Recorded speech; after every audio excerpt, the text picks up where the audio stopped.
To describe a person as warm-hearted is not to make a claim about the temperature of their heart, but about the kindness of their spirit. And in the same way, to advocate for colorblindness is not to pretend that you don't see race, that you don't notice race. It's to argue for an ethical principle that we should treat people without regard to race in our personal lives and in our public policy. That's the principle I'm talking about when I talk about colorblindness. Admittedly, the confusion around this word is partly the fault of those who support it. For instance, the common phrase, "I don't see color," is practically designed to produce the sort of confusion I've just guarded against. Whenever one is tempted to say that, I think one should instead say, "I try to treat people without regard to race," because that's really what one should mean. And if the thesis of this talk could be stripped down to 4 words, it would be those 4: without regard to race. The point isn't to avoid noticing race, which is impossible. The point is to notice race and then disregard it as a reason to treat people differently and as a category on which to base public policy. Like I said at the beginning, if you take a Martin Luther King quote and you just say it verbatim, you may get canceled if you're white, even if you're black, frankly. So the strange thing about Dr. King is we all venerate him. Nobody ever speaks ill of him, but also he's basically ignored. So he's in this uncanny valley where he is not exactly canceled, but he's also not listened to, which is a strange place to be in. It speaks to the moral authority and credibility that we feel his message has, the awkwardness of acknowledging that the main thrust of anti-racist activism is exactly the opposite of what he stood for. That's a very awkward thing for the anti-racist movement to acknowledge, because they would lose some moral credibility if they outright said what is true, which is that we reject Dr. King's goal. That's the truth, but that can't be said out loud. The other thing about what's often said about Martin Luther King, if you look up Martin Luther King radical, you will get 20 to 50 of the same exact article. And what that article says is, you can read one of you and you've read them all. Martin Luther King was really a radical.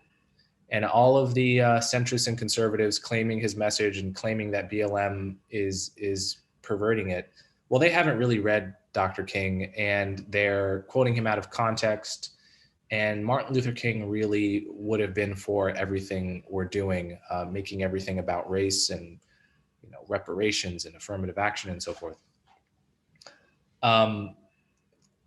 The strange thing about this is that there are, I've read, hundreds of pages of Martin Luther King's speeches and writings, and virtually every 3 or 4 pages, there is something that if said today, you would be canceled for. That's just the truth. It's trivially easy to find 20 Martin Luther King quotes expressing the colorblind ethic in the simplest terms, and very difficult to find any quotes of him expressing that race is a crucial aspect of your identity to dwell upon and affirm. It's like talking about a peaceful society. Everyone wants to live in a peaceful society, even though we know, 15 or 16,000 people get murdered in this country every year.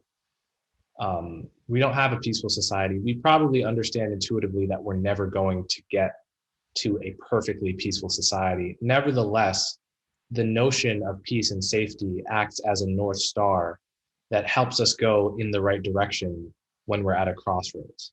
That's what colorblindness is. The truth is that racism will never go away completely, ever, like murder. There's never been a society in human history which had different races, which did not have racism.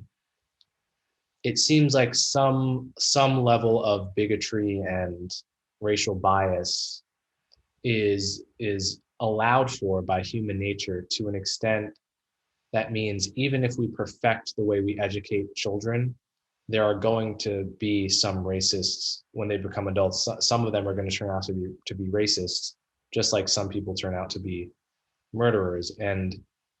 Um, and so to believe in colorblindness is not to believe that we're already there yet, that we've made all the progress that we need to with regard to race.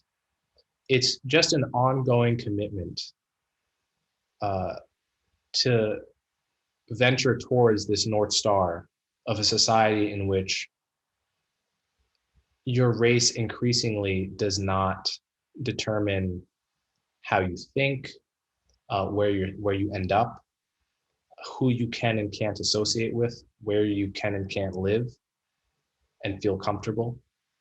Um, and that grounds itself in the ethic that skin color is meaningless, that we are all the same under the skin, and that's what matters, both in how we treat people and in our public policy.